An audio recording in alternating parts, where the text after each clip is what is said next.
How can they overtax us in this state? 555 million more in taxes over the last 3 months than had been expected.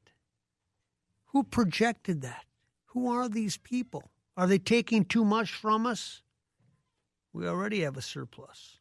What can we do with this extra money? Can we give it back to the taxpayers? Do we keep it in a fund because we already budgeted now and we've adjusted to the tax? We'd rather see something get done in the state of Minnesota. Ted Lillie is the president of the Taxpayers League of Minnesota. Ted, thank you for joining us today.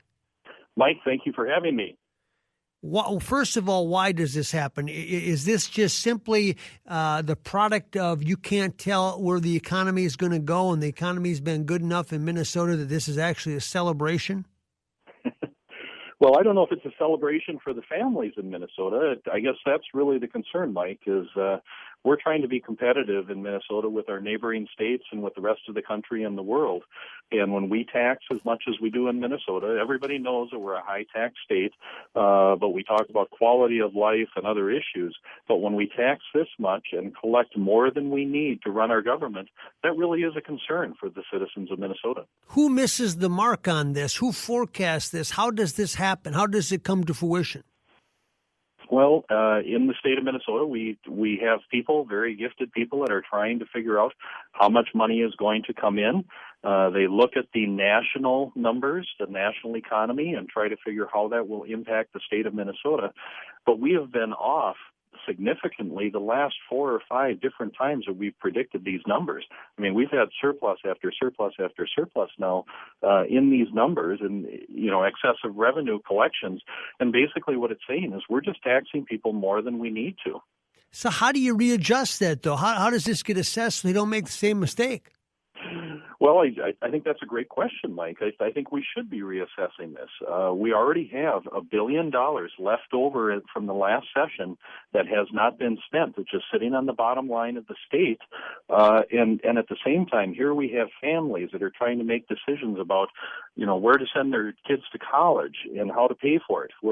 Summer camp, buying a car, retirement, all of these issues that families are facing, and yet the state is holding on to this additional $555 million, $1 billion beyond that, and then there's a reserve fund and other funds, and all this money is sitting there in the state.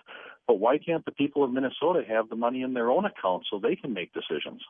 Does that mean, though, that since it's been accounted for, that do we become a stronger state because we've got this surplus and therefore our borrowing power, our economy looks better, and we can be more progressive and get more things done? Is there a way to take advantage of having that much in the bank?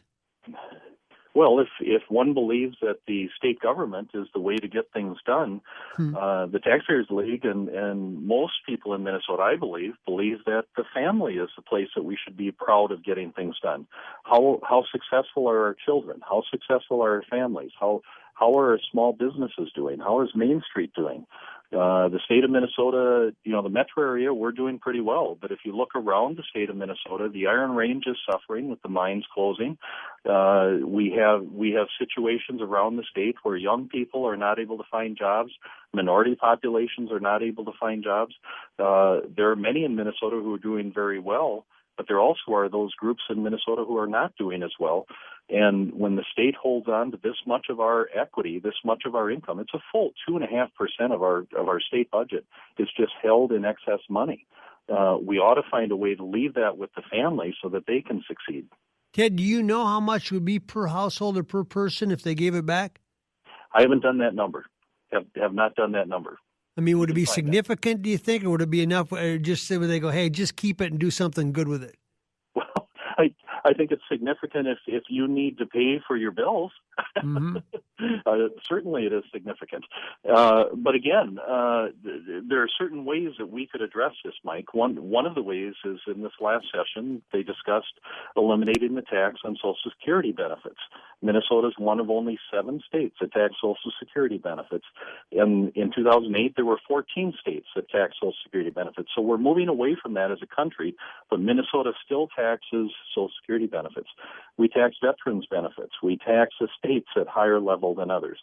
So there are things that could be done with this money in order to help families succeed better.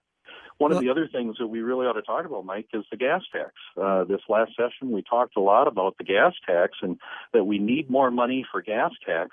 Well, for crying out loud, I think that debate is dead because now we have all this excess money, extra money. Yeah. Gosh, it doesn't seem like we need to end. Table that one, as they say, Ted, right?